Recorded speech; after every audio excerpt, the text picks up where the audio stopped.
Aujourd'hui, à travers le monde, il y a encore 2,5 milliards d'individus, de femmes et d'hommes, qui dépendent de l'accès à la biomasse, donc le charbon de bois, comme principale énergie de cuisson, et avec des conséquences environnementales et sociales assez importantes en termes de bien-être humain, de déforestation, d'émissions de CO2 et autres polluants. Parmi ces 2,5 milliards d'individus, en fait, 2 milliards ont déjà accès à l'électricité,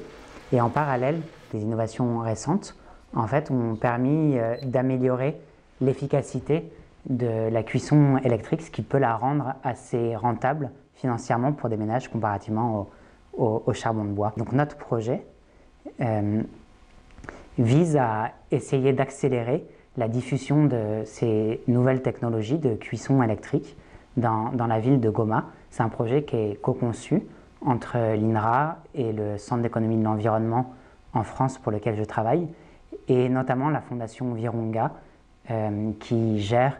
avec l'État congolais, l'Institut congolais pour la conservation de la nature, le parc national des Virunga. Le projet est innovant sous plusieurs aspects. Donc d'abord, on s'intéresse à une technologie vraiment nouvelle de cuisson, des cuiseurs électriques hautement performants, dont on connaît l'efficacité théorique par des études de type ingénierie en laboratoire, mais dont on ne connaît pas l'impact sur le terrain. Beaucoup d'acteurs sont intéressés à l'impact de la transition vers des énergies propres de cuisson pour le bien-être humain. Nous, en travaillant avec un parc national, on va pouvoir vraiment mesurer des impacts en termes d'environnement, en termes de protection de la biodiversité pour des espèces absolument fabuleuses. Le FEED va nous permettre de mettre en place une analyse d'impact pour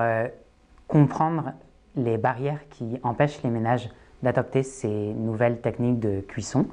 et de mesurer l'impact de l'adoption de ces cuiseurs par les ménages sur des dimensions de bien-être humain,